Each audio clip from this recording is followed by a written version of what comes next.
This episode is brought to you by Kia's first three-row, all-electric SUV, the Kia EV9, with available all-wheel drive and seating for up to 7 adults. With 0 to 60 speed that thrills you 1 minute and available lounge seats that unwind you the next. Visit kia.com/EV9 to learn more. Ask your Kia dealer for availability. No system, no matter how advanced, can compensate for all driver error and or driving conditions. Always drive safely. This episode is brought to you by Shopify. Forget the frustration of picking commerce platforms when you switch your business to Shopify, the global commerce platform that supercharges your selling wherever you sell. With Shopify, you'll harness the same intuitive features, trusted apps, and powerful analytics used by the world's leading brands. Sign up today for your $1 per month trial period at shopify.com/tech, all lowercase. That's shopify.com/tech. US-China AI, open versus closed source, and should I really be reading papers with my spare time? To discuss, I have on Nathan Lambert, an ML scientist at the Allen Institute for AI, who writes the fantastic Interconnects newsletter. Tom Gilbert, a consultant on AI and society, working to build reward reports for AI accountability. They both together co-host the fantastic Retort AI podcast. Welcome to China Talk, you two. Nathan, what has been remarkable to you over the past year and more broadly about development of artificial intelligence in China? I like being at Hugging Face during this kind of takeoff phase of AI going faster and faster. We're just at a steady pace now. I think most smart people saw that pace coming, but most smart people have continually been surprised by the quality of outputs from China and their kind of influence on the ecosystem here in the US and the development of open language modeling and the economy around that. And I think trying to predict that is very hard, but given the backdrop of all the chip bans, etc., seeing China in the open landscape of language models as a peer to the US and the French, those are probably the prominent areas right now, is something starting 2023 most people wouldn't have expected. Oh, yeah, I mean, I would second, I think, everything Nate has said there. It's an interesting kind of moment where the, international ecosystem of model development seems to just be kind of going extremely fast and has been going extremely fast for some time. It doesn't seem like it's going to slow down anytime soon. It's been very interesting to see I was going to say ebb and flow, but I think just the increasing intensity of the open versus closed debate. Yeah. So let's start on the sort of the fact that you have Chinese as well as French models, which seem to be only months behind the state of the art of what Anthropic or OpenAI can currently field. Nathan, I think sort of this in particular has really been the story of the second half of 2023. What is it about the sort of current technological paradigm of what you need to make a cutting edge large language model that allows the entire world, it seems, to be fast followers of OpenAI? I think we're more than a few months behind OpenAI, but that's kind of a pedantic point. I think that the internet is available is what kind of predicates it, and especially if you compare at kind of the llama scales or like Mistral scales of models, so anywhere from like 7 to 50 billion parameters, reproducing that on compute that is available is actually pretty doable in terms of the process. I mean, within a week of recording this, like Allen AI is going to release a language model soon. That's good on benchmarks. Like, there's a lot of people that are doing this where you're pre-training small to moderate LLMs. I think using multiple size descriptors for a model is pretty silly, but like it's still doable with the existing internet as it is. So you can still scrape a lot off the internet, and the compute is affordable. I think there's a lot of ballparks on what like a one H100 costs, or one A100 if it's like $10,000 to $20,000 per year per commitment, whatever. Like Chinese companies have that much money too. They have people that can scrape the internet. The whole idea is that as this cost structure scales by another 10 or 100x, is like, will everyone be left behind? And that's what the chip ban and a kind of layman's reading is targeting, is kind of this continuation of growth. So it'd be really interesting to see like how far it continues. And my kind of read on open source or like open weight models when they're released is that the pace of progress is so high that it'll seem like a French model is the best model, or then like Llama 3 will come out and it'll be better, and it's an American model, or a Chinese model will come out. And it just is because there's a bit of noise in the training process and the velocity of improvement. If you just look at a noisy up and to the right plot, it's going to trade off a bunch of times as everyone's figuring out the same stuff. So I don't think like there's it's the point that they're in the same envelope is worth discussing, but any one winner is not declarable right now. So I think there's this innovators curse dynamic, which Sam Altman has tweeted about a little bit, where, you know, him talking about it being like thousands of times harder to, you know, take the first step. And once sort of you've charted out the path of whether it's a mix of experts model or you know, whatever data set you're using, then the sort of folks coming in from behind you, either in from a closed or open source outlook, just have an incredibly easy, you know, technically less difficult, way less expensive way of coming in behind you. Is that something that is, you know, likely or unlikely to last, you know, over say a 1 to, I don't know, 3-year horizon, if that's even too far to speculate out on these things, Nathan and Tom? It just depends on what you're looking for. I think that if you're looking at like general purpose language models, it'll probably start to fade in the next few years, the next year or few. Like the next real architectural change to GPT-N, so like GPT-5, like they won't call it that, I think, until they have a major systems change, architectural change. I don't know if it really makes sense for open models to try to do that. I think GPT-4 being whatever it's like whatever the rumored parameters is actually kind of pushing the limits. But in terms of the models that the long tail people are using, whether it's on smaller clusters that you have at startups or on your MacBook, I think there's kind of going to be a forking of different scaling laws where people are interested in different things. And the allure of reproducing ChatGPT, so to say, is already kind of waning or waxing, whatever the smaller one is, going from compared to last year. So like last March or whatever, everyone was obsessed with that, but it's kind of a non-winnable goal. So I think people are rightfully moving on with, but you never see announcements about it because and I no haven't one wants actually to discussed this yet. It'll be interesting to also see how that dynamic plays out with these new kind of initiatives that are being started. We saw the Empire AI announcement, I think, finally kind of got leaked such and such yesterday.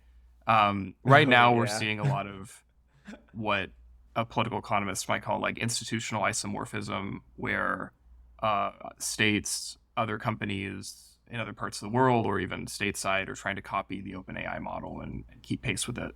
I agree with Nate that that's getting kind of stale and less interesting over time. And it is going to maybe hit the road when the infrastructural capabilities of states are operating on a different timeline, different budgets, different priorities, have different incentives, and ultimately, I think, different kind of ambitions and projects than what a company like OpenAI necessarily wants to do.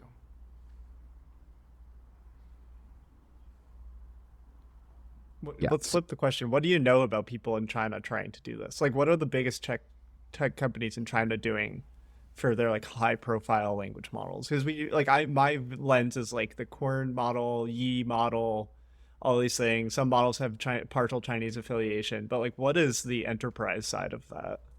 Yeah, I mean, my sense is that the sort of dynamic that you just identified of like people think it's silly to try to compete with OpenAI on their own terms is just, you know, that doesn't register, A, because OpenAI is banned, and B, because you know, China's a sort of strategic competitor to the US, and so it is a politically not palatable answer for AI, which has been identified for years in China as like the strategic technology, strategic technology, for this to be something that China will just sort of like shrug its hands at and be like, all right, maybe we'll just like focus on making some cute on device models or something. So the sort of who is going to win the foundational race in the current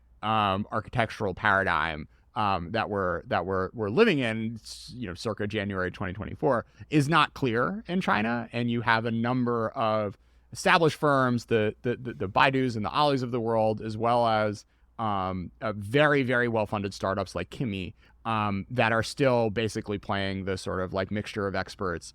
We're going to try to sort of pump this as big as we can and, hope that we can make something, broadly capable to what GPT-4 is. I don't think people are sort of like running scared of OpenAI because they're just not a domestic competitor. So there's a much kind of wider and more messy competitive dynamic currently going on in the Chinese ecosystem. Yeah, that's not surprising. It's like most of the models that I brought up are probably trained on OpenAI outputs anyways, whether or not they like actually have access to the API. Well, there was that story recently, the ByteDance one. Yeah. Not the only company doing that, but we won't anger any friends here. So let's transition for a second to this kind of this fight for the soul of the future of AI, Tom. What are the maybe deep origins and current manifestations of the open versus closed imperatives? It's a large question. I just was reflecting as we were discussing this. There's a kind of history here of, in the American context, right, of Silicon Valley tech development, software development being influenced in a lot of ways by the legacy of the kind of free spirit of the 60s. You think of like classic books like From Counterculture to Cyberculture, this idea that there can be this kind of different plane on which people who are largely hobbyists, I think, people who are comfortable playing with code, playing with tech, kind of creating these virtual worlds and spaces in which they can either inhabit or interact or create things, play with things. Obviously, kind of Burning Man would be a kind of like physical, spiritual exemplar of that spirit. I have sensed, this is a little provocative, but I have sensed that there's this kind of spirit, this kind of ether in the open source conversation for AI right now around maintaining something like that hobbyist spirit, that hobbyist creed, and this element of this kind of culture of like not needing to depend on some kind of either like large corporate entity or state apparatus to kind of like be the guard of your ability, in this case, I guess, to play deeply with what these models are doing. I also think, though, that in a larger sense, openness of a model and openness of AI needs to be approached much more in terms of a vector rather than a scalar. And what I mean by that is it's not just like the degree to which the parameters of a model have been released or not, or how many of them have been released, or how interpretable that information is. It's also understanding openness itself as the relationship that the company that has developed the model has with its own users, its own clients, enterprises, and also the kind of political apparatus in which it's operating. So, for example, openness is a value that is at stake in different ways in both science and politics. In science, openness is necessary for standards like peer review, experimentation, reporting of results, comparison across data streams and whatnot. And you see that across, the history of science back to the Enlightenment. Maybe not before that, but you certainly see it back to the Enlightenment. The alchemists were not that open, is what I mean by that. But political openness is important too. Political openness includes things like, again, what does it mean for political leaders to be responsive to feedback? Is there the possibility of dissent? Is there the possibility of informing what the future incentives of leaders will be? In what sense is the political system operating as a safety valve on discontent rather than just sort of rubber stamping whatever leaders happen to claim about what they're doing or what policies they're enforcing, or I guess in this case, what models are being developed or released. There's this famous, Nick and I have discussed this, I think, there's this famous example of Sam Altman did this like informal poll of that room, asking them like how many people in this room would like us to take like just like a more open stance towards like GPT-5, and like he just was like show of hands or like please like clap, and like everyone like started clapping. This is a video, you can look it up, and he sort of is like he's like visibly taken aback, and he's just like, oh whoa, and he says something very interesting there. I think what he said is something like, that's interesting data, but we're not going to do it, right? Like we're not, and like I think that right there is implicit in the words he used to convey his surprise. There is, I think, a very different understanding of openness than just like the technical kind of aspect of like how much information is being released about whatever model happens to be on the docket this news cycle. Just to summarize, we have like some, in very broad strokes, competing philosophies. Basically, OpenAI like was open about publishing its research, about being very transparent about allowing everyone and their mother to access their model weights, until we got to GPT-2, and then GPT-3, GPT-4. It's gotten progressively quieter. And sort of on the other side, we have, we're not calling Meta like a band of pirates, but a sort of wide range Meta of and other a band of pirates. a wide range of other firms that have taken different approaches to just how transparent they are about what went into the making of the model, and how many sort of controls and strictures they are around having researchers and customers access different what they've created at different levels of depth. Could you sort of briefly how open or closed a model is relevant from a sort of broader societal and policymakers perspective? What are the takeaways a few years down the road if one or another of these visions end up being the one that really ends up driving how the companies operate and the regulatory environments in which they're living under? I think the biggest things are like safety and market structure, where there's the narrative that closed weights, i.e. not really having access to them except via an API, is safer because the company is better. The company is good at this stuff, and it doesn't expose risks to so-called teenagers with a laptop. And that predisposes that the company themselves are good at keeping things safe, which OpenAI lost a lot of credibility on for obvious drama reasons. And on the market side is that, I guess it's like an obvious downside of closed models that aggregates demand and ability if it's closed off, where it's harder to build an ecosystem over it. From a business perspective, it makes a lot of sense, but from a regulatory perspective, having distribution of, if you view it as a layer of compute infrastructure, like having different AWSs of the world and different things that they specialize in, is very beneficial to a market growing on top of it that builds this technology. And that's probably already transitioned to openness. I think the primary economic reason for openness is that it'll just generate a better ecosystem, which will have good outcomes and quote unquote make society better.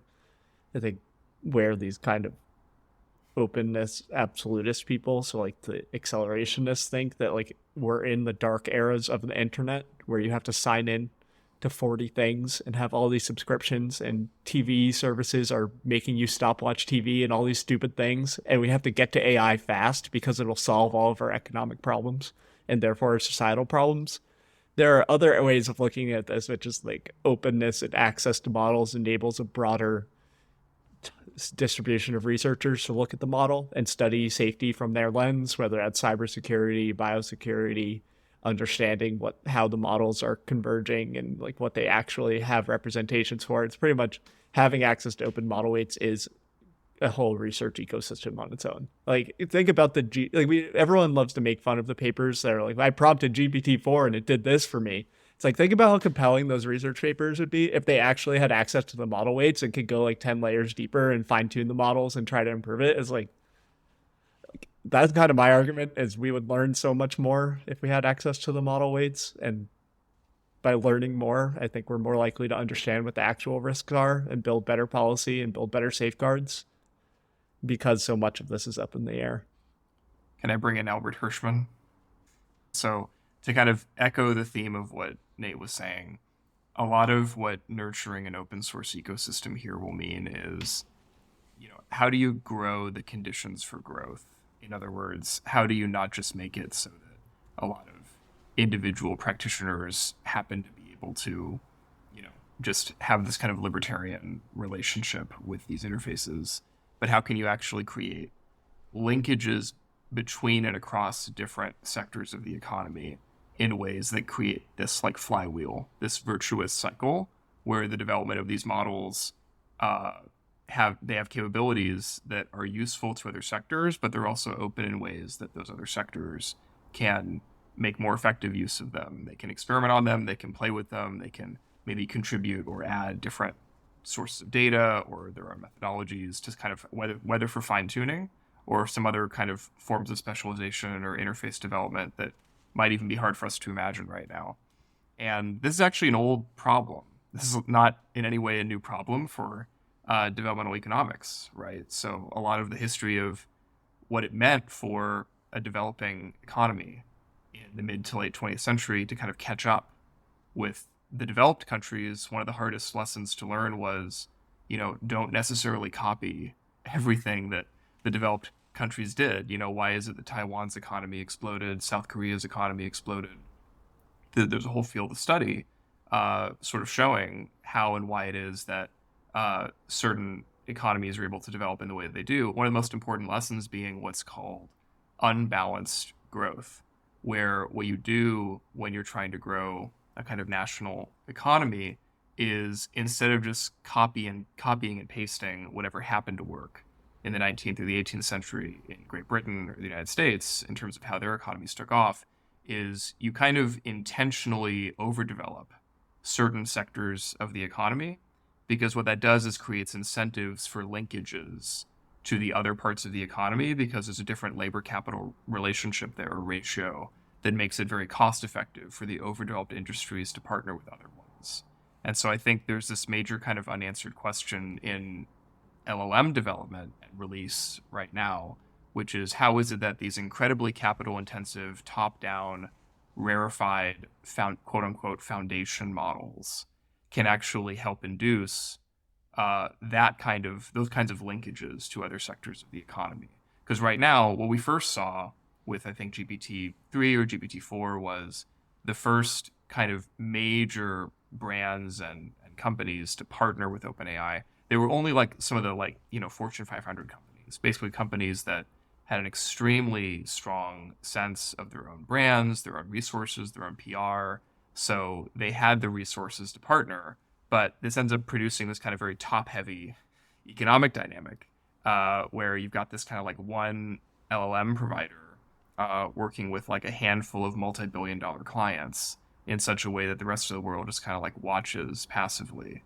But that's not the way you have to kind of grow this ecosystem. There's lots of other kind of modalities through which, either through API access or through lots of other mechanisms, there's a way for medium or even like small businesses to have a more kind of living relationship with these models and forms of openness that are requisite with those relationships. A lot of what that means, I think, is an open question, but that's the kind of ecosystem that I remain very curious about. If I'm sitting in the U.S. Small Business Administration, like, I'm not entirely sure in 2024 what to tell everyone who has a small business loan, aside from like download ChatGPT and like play around with it and try to figure it out. Because you're totally right that we're at the point where, like, you have OpenAI signing contracts with Bain and Coca-Cola and right. Pfizer, and the sort of current dynamic is, in order for this to be something that's meaningful and impactful to your business, like you kind of still have to, fine tune your own model, or like, put in what's probably like millions of dollars of work to like get it into your work stream. Whereas, Jordan Schneider doing his taxes in 2023 with fucking QuickBooks Online is still stuck with this terrible software that can't even characterize my, categorize my expenses. And I have to sit there and click through it because there's just not, we're not at the point where this stuff is good enough or easy enough to use that you can just, talk to it for 3 minutes and it can solve all your problems. I want to come to the sort of cases that the open versus closed communities are currently making in capitals in the world, because the one that you just made, Tom, is like, it's an uphill battle, which I'm sure you've experienced in your time spent in Washington, in that the sort of benefits are not particularly clearly defined, kind of diffuse, end up playing out over a longer time horizon, whereas you have the team closed saying, look, this is this is the next atom bomb, and you don't want China getting access to it. We're a national champion, you need to support us, and by the way, you don't want any kid with a with an M3 laptop being able to play around with these weights, because they could do something really dangerous with it. So what is your sense of like the kind of like mind share battle currently, not just within the broader AI ML researcher community of disappointed people at that Sam Altman speech, but within the sort of, I don't know, discourse media and generally, and then in Washington in particular, about how these two cases are currently being played out, as we're in the very early innings with the AI executive order, but like we're going to start to get to a point, I think, in the coming years, where you'll end up having more impactful government action, which will end up biasing the trajectory of all this in one direction or another. When you have a very risk averse political structure, and it is given any compelling reason to think that there is civilizational or societal risk from the misuse of a technology that even its designers don't really understand the mechanisms of, its attitude is going to be, when in doubt, close it down. When in doubt, allow it to be closed.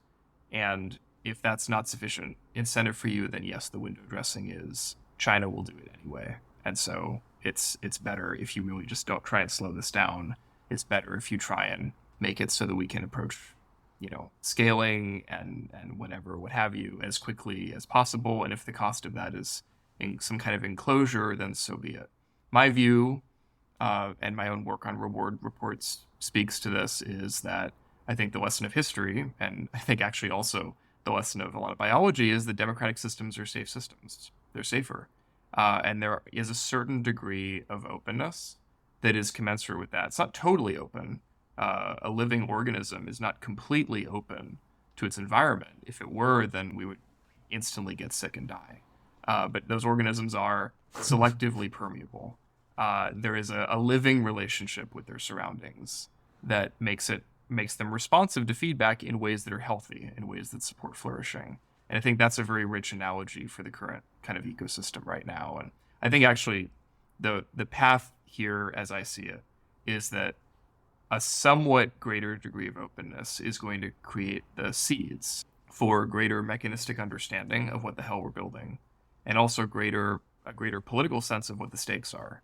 If we were in a position to be confident in the thought experiments around X risk, the world would look very differently than it does right now. I actually don't think most of the scenarios are very well grounded and remain largely metaphorical and highly speculative. If we want those to actually be as sufficiently scientific that when we see think tank studies come out about these risk cases, that actually they warrant the degree of trust that they presuppose, I think a lot more openness about what is being built and how it's being built and what methodologies are being used or not used is requisite for that. So Nathan, partially inspired by your newsletter and my sort of vain attempts to follow a research trajectory, the research trajectory of all this stuff, I booked a trip to New Orleans and hung out for a week at NeurIPS, which is the world's largest AI research conference, which is mostly academic with an academic bent, but plenty of industry running around as well. I have some like initial like reflections that I would be curious to get both of your takes on. So the first thing that was striking to me was just how global the entire research scene was. I've read lots and lots of studies about talent and where it comes from in sort of computer science and adjacent field. But it's one thing seeing those bar charts, and another like literally hearing 40% of the floor space speaking in fluent Chinese. And this is, of course, with everyone having visa issues and not being the easiest time nowadays to get a flight from New York to China. The like amount of native English speakers was maybe like 20%. The sort of gender split being 80-20, but it mostly just it being clear that this is like a global community that has come together, congregated like more or less under American institutional auspices to push this field forward, was something that was really impactful to sort of like see manifested in front of me. I don't know, thoughts, reflections on that just being something that's like so core to this field nowadays? It's really not comparable to, in my opinion, really even any other annual academic conference in another discipline. Whether that's like the Modern Language Association or like the American Sociological Association or like the equivalents for political science. Those disciplines also have what you would consider rather large annual meetings, but NeurIPS is just not comparable. It's much more indicative of, again, what I've been taken to calling the academic industrial complex, where you kind of have this synergy between the research cultures of industry and everything that entails with academic computer science and everything that entails, for better and for worse. It's not surprising to me that it's international. I think I've long since gone through that shock where a large extent of the papers that see surface are 100% non-American, non-North American affiliation. A lot of them are Asian, or a lot of the people that you work with in the States at companies or academics alike are internationals or immigrants or something. It's like a vast extent. I think most of the people I've worked with have not been like, oh yeah, I grew up in, like, it's way less likely to be like, I grew up in Missouri and now I'm an AI researcher at Google. Like, I don't know if I've ever heard that. like it's always different stuff. So I'd echo, I guess, what I was trying to sum up what I was saying earlier, and Nate made it a little bit more explicit. I'll just say it. NeurIPS is not what I would call a cosmopolitan entity. It is kind of a network effect. It's network at scale, right? So it's in a certain sense, it's actually, although it's like several tens of thousands of people at this point. But in another sense, it's really quite clubby. And in some ways that does go back to these very kind of academically elite cultural kind of foundations going back decades for it. And in another sense goes back to the kind of network and capital effects of industry. And so it's kind of, you see that when you go, you see those power laws. You mentioned two of them in terms of gender and language, but there are many others, I think, also in scope here. Nathan, whose job is it to understand what's happening at the cutting edge of research? There's probably like 6 people that do it for everyone else. Sorry, let me rephrase that. Like for like society to like. I knew what you meant. I just thought it was funny. No, that's a great. I like it. So for like society and like governance and policymakers to like appropriately respond to the changes that we're all going to see in AI, like whose job is it to read the posters and understand if Mamba's real or not, and just more broadly get a sense of what what's happening at the cutting edge of research in this field. Who are the people that are going to make sense of research to kind of understand the trajectory of the field as a whole? I think a lot of it is behind closed doors. I think probably a lot of people that are doing it are VCs, which is not very useful to achieving like more social and more generally like common good outcomes. I think this is part of why I've like joined the Allen Institute. They're very supportive of me just trying to do this. It fits with their mission of like AI for the common good. It's like we just want to understand so that more people can be uplifted by it. I think that's why it's nice to work at a nonprofit. Like learning is the answer. I'm hoping that that's a type of role that academics can play, because a lot of the industry members have a conflict of interest where it's like they're not incentivized in making it clear on what is actually happening on the ground. And no one can forecast more than a few months out, but I think even that few months helps people set expectations. There's always this perverse incentive in academia to be or strive to be the person with the most authority to speak within the Overton window, rather than to expand the Overton window or shift it or even just question it, right? And so you often get this kind of growing stress or kind of unspoken energy where who's going to be the 5-year-old boy to point out that the emperor is not wearing any clothes right now. And, NeurIPS is an interesting case for that, where I always kind of thought of it, my ontology for it was kind of twofold. You've got what I always call like the gauntlet, which is sort of like you had your like track NeurIPS paper and you were in that hall and you had your poster, and there were certain, kind of usually professors, or there were certain people, there was a specific term for this that if you look at the test of time talks, they refer to specific people whose job was sort of to like just go around the posters and be like, bullshit, bullshit, bullshit. Okay, interesting. Kind of maybe onto something here. Oh, bullshit, bullshit, bullshit. Just like, just like this.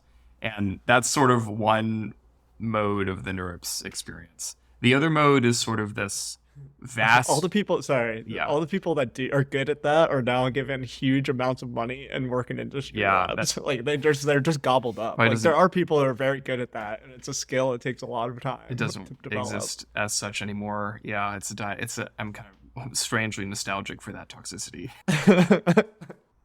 Nathan, can you talk a little bit about your process of identifying and explaining the different topics that you end up covering in Interconnects?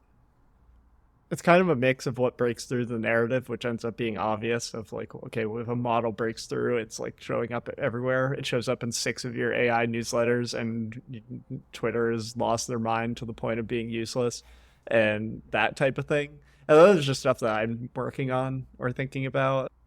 There's a clear dichotomy between papers that contribute immediately, which is like they release a model with their method that is useful. I think it's pretty easy to see when that happens. It took a while for direct preference optimization, the RLHF method, to do that, but those models have now landed.